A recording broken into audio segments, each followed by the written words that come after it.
Kumita naman yung kumpanya ko. Sige na, mag-iingat kayo sa biyahe nyo at malayo pa Maynila isang araw ah.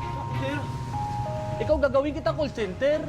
call center, sir, hindi ako marunong mag-English, sir. Magiging TL ka doon sa Maynila. O, sige po, salamat. Mag-iingat kayo. Ito tayo, bibigyan tayong trabaho niyan sa Maynila. Oo to, ang dami na nabigyan ng trabaho na to. Eh, paano tayo makapasok dyan? Nandyan na ba yung pangalan natin? Nandiyan na, naibigay ko na.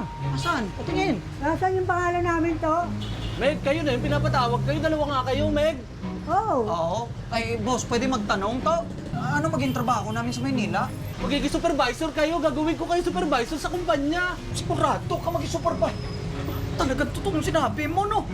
Dako ang sahod. Dako, ang sahod ko rin tamin. 40 mil ang sahod. Rin tamin. Ka naman, giakaw tanay. Dako-dako man yung siguro. Nak! Makinig ka.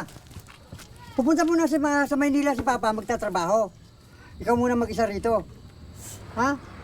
Alagaan mo yung sarili mo. Kailangan pagbalik ko, malaki ka na. Okay? Pag nagugutom ka, bahala ka na sa buhay mo. Discard ka.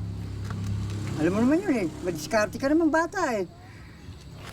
Marami naman talbos din sa bukid. Manguha ka.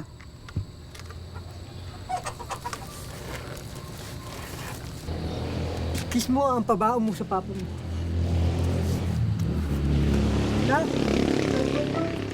Bahala ka sa buhay mo. Ta! Dali mo, baka mahalik. El regalo pa sa akin ng lolo ko to eh. Okay ba? Siya dali. Sino mag-alaga sa anak mo? Bahala na siya. Bakala na siya sa buhay niya.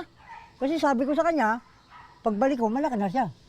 Pag nagugutom siya, manguha siyang talbo sa bukid. Napakabuti mo talagang ama to. To, abutin na natin lahat ng pangarap.